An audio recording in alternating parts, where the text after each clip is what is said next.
بسم اللہ الرحمن الرحیم۔ السلام علیکم۔ 18ویں صدی عیسوی کے ایک سال میں ایک کسان اٹلی کے ایک بنجر و ویران علاقے میں رہا کرتا تھا۔ یہاں پانی ایک بڑی نعمت کا درجہ رکھتا تھا۔ ایک دن اس کسان نے بنجر زمین میں کنواں کھودنے کی ٹھانی۔ کسان کی طویل مشقت کے بعد کھودے گئے اس کنویں سے پانی تو نہ نکلا، لیکن کچھ ایسا برآمد ہوا جس کی تلاش صدیوں سے جاری تھی۔ ایک گمشدہ شہر، اپنے دور کی شاندار بستیوں میں سے ایک۔ اس شہر کی تلاش ماہرین کو 2000 سالوں سے تھی۔ یہ شہر جس قدر حیرت انگیز ہے، اسی طرح اس کی کہانی بھی نہایت حیرت ناک ہے۔ یہ شہر تھا پومپی۔ پومپی ایک قدیم رومی شہر تھا جو موجودہ ملک اٹلی کے علاقے کمپانیا میں ناپولی کے نزدیک واقع تھا۔ یہ شہر 7ویں صدی قبل مسیح کے دوران آباد ہوا۔ مختلف ادوار میں مختلف قوموں کے زیر نگین رہنے کے بعد رومن امپائر کے تسلط میں آیا۔ پھر اس شہر نے ترقی کی ایسی منازل طے کی کہ یہ اس وقت کی دنیا کے عظیم ترین شہروں میں شمار ہونے لگا۔ پانی کے تالاب، کلب، بیکریاں، کشادہ سڑکیں، واٹر سپلائی کی سکیم، لائبریری، کمیونٹی سینٹر، ہسپتال، گھوڑے باندھنے کے جدید استبل، 2 منزلہ مکانات اور مکانوں کے پیچھے چھوٹے چھوٹے لان اور ان میں نصب فواروں نے اس شہر کو جنت بنا دیا تھا۔ یہ دنیا کا پہلا شہر تھا جس میں زیبرا کراسنگ شروع ہوئی تھی۔ یہیں سے کریم کیک ایجاد ہوا تھا اور یہیں سے اجتماعی غسل خانوں یا حمام کے تصور نے جنم لیا تھا۔ یہ رومن امپائر کے بڑے تجارتی شہروں میں سے ایک تھا، لیکن دولت کی فراوانی کے بعد رفتہ رفتہ اس شہر کی پہچان تبدیل ہونے لگی۔ اجتماعی غسل خانے یا اجتماعی حمام بے حیائی کے مراکز بننے لگے۔ چند دہائیوں بعد یہ بے حیائی اس شہر کا عام مزاج بن گئی۔ اب اس شہر کی پہچان زرعی، تجارتی یا صنعتی شہر کی نہ رہی، بلکہ اب یہ ایک بڑے آزاد معاشرے، فری سوسائٹی کا شہر بن گیا۔ کسی پابندی، کسی روک ٹوک، ہر قسم کی قانونی اور سماجی بندھنوں سے آزاد، کھلے عام جنسی تعلقات اس شہر کی خاص پہچان بن گئے۔ یہاں کاروبار تھا جسموں کا اور لذتوں کا۔ آپ نے حضرت لوط علیہ السلام اور ان کی قوم کا واقعہ تو ضرور سن رکھا ہوگا۔ جب وہ قوم ہم جنس پرستی کی لعنت میں مبتلا ہو گئی تو اس قوم پر پتھروں کی برسات کر کے انہیں نیست و نابود کر دیا گیا۔ ایسا ہی کچھ معاملہ پومپی کے ساتھ بھی ہوا تھا۔ پومپی جنسی سرگرمیوں اور غیر اخلاقی حرکتوں میں کہیں آگے نکل چکا تھا۔ یہاں عورتیں عورتوں سے، مرد مردوں سے، یہاں تک کہ جانوروں کے ساتھ جنسی تعلقات بنانا بھی عام ہو گیا تھا۔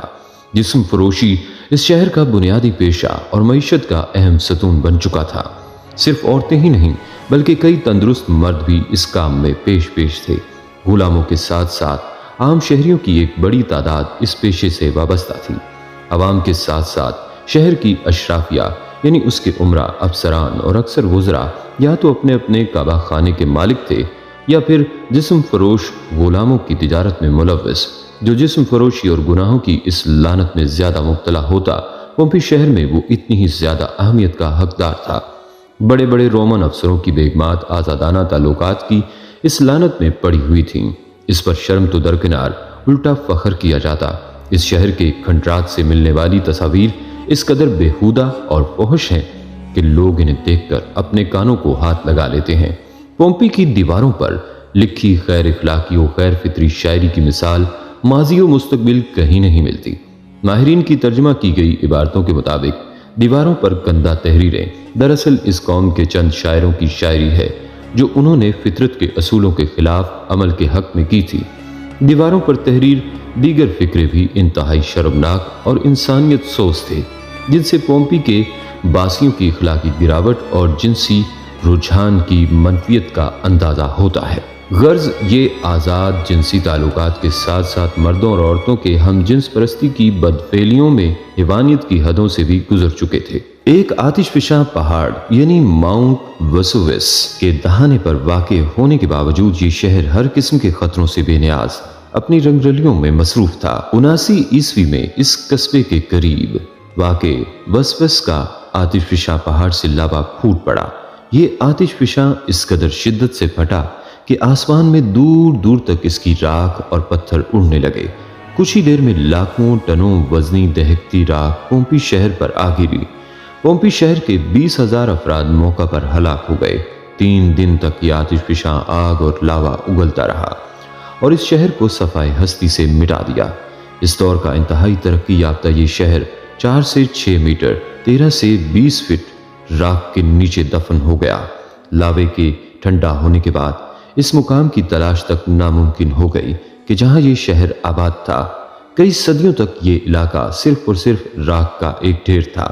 1748 ईस्वी में एक दिन ये शहर हादसाती तौर पर दरियाफ्त हो गया। खंडरात की खुदाई के माहिरीन ने देखा कि इसके थिएटर, खेल के मैदान, मार्केटें और स्विमिंग पूल्स जूं की तूं हालत में मौजूद थे। ये अजाब इस शहर के मुकीनों पर उस वक्त नाजिल हुआ कि जब उनकी अक्सरियत गुनाह आलूद सरगर्मियों में मुलव्वस थी। इस शहर की दरियाफ्त के बाद खुदाई की गई तो माहिरीन आसार कदीमा ये देखकर हैरान रह गए थे कि लोग मुर्दा हालत में महफूज हैं और ऐसा लग रहा है कि जैसे कुदरत ने इखलाक बाख्ता हरकतें करने वाली कौम को आने वाली दुनिया के लिए निशाने इबरत बना दिया हो। जो शख्स जिस हालत में था उसी हालत में रह गया। आज भी जब पोम्पी की बाक़ियात दरियाफ्त होती हैं तो वहाँ के रहने वालों की लाशें बेगोरो कफन इसी हाल में मिलती हैं जिसमें वो अपने आखिरी वक्त में मौजूद थे। इनसे पता चलता है कि बड़ी तादाद में लोग, मर्द, औरतें बदफेलियों में मसरूफ थे।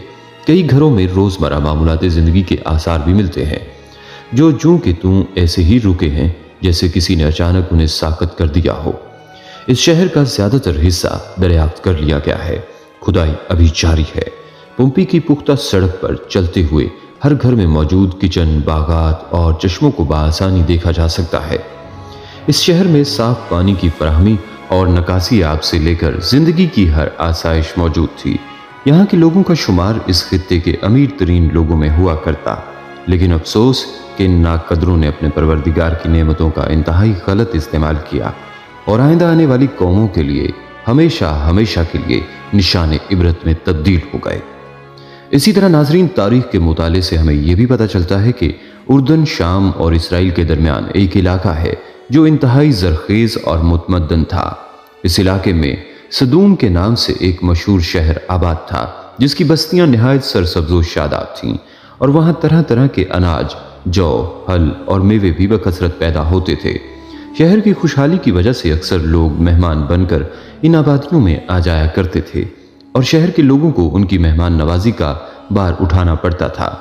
शहर के लोग मेहमानों की हद दर्जा आमद से कभी कभी बहुत तंग आ जाते थे। उनकी मेहमान नवाजी से उकताहट और बेजारी को देखते हुए शैतान को मौका मिल गया और उसने एक ऐसा घिनौना खेल खेला जिसकी मिसाल माजी में कहीं नहीं मिलती। शैतान एक इंसान की सूरत में नमूदार हुआ और उन लोगों से कहा कि अगर तुम लोग मेहमानों की आमद से निजात चाहते हो तो इसकी हद तो ये है कि जब भी कोई मेहमान तुम्हारी बस्ती में आए तो तुम लोग ज़बरदस्ती उसके साथ अपनी शहवत की तस्कीन करो तो तुम इस मेहमान नवाजी के बोझ से जान छुड़ा सकते हो। इसी तरह इन लोगों ने रफ्ता रफ्ता इस बुरे काम का आगाज किया और बहुत जल्द ये लोग हम जिन्स परस्ती के इस कदर आदी हो गए कि औरतों को छोड़कर मर्दों से अपनी शहवत पूरी करने लगे। इसके अलावा भी ये कौम हद दर्जा इखलाक से गिर गई कि ये मुसाफिरों को लूट लेते, सरेआम धोखाबाजी करते।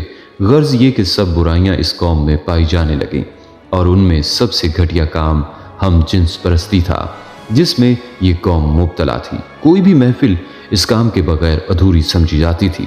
खासकर मुसाफिरों में से कोई खूबसूरत लड़का होता तो ये लोग उसे अपना शिकार बना लेते। कुरान करीम में भी है कि तुम वो बेहयाई करते हो जो तुमसे पहले जहां में किसी ने ना की। तुम औरतों के होते हुए मर्दों के पास जाते हो, बल्कि तुम हद से गुजर चुके हो।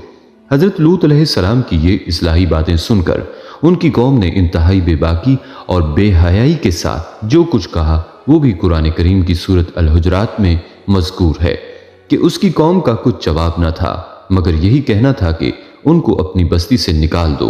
ये लोग तो पाकीज़गी नहीं चाहते हैं। लेकिन हजरत लूत अलैहिस्सलाम ने दिल जमई के साथ तबलीग जारी रखी और आपकी मेहनत की वजह से काफ़ी लोग ईमान ले आए।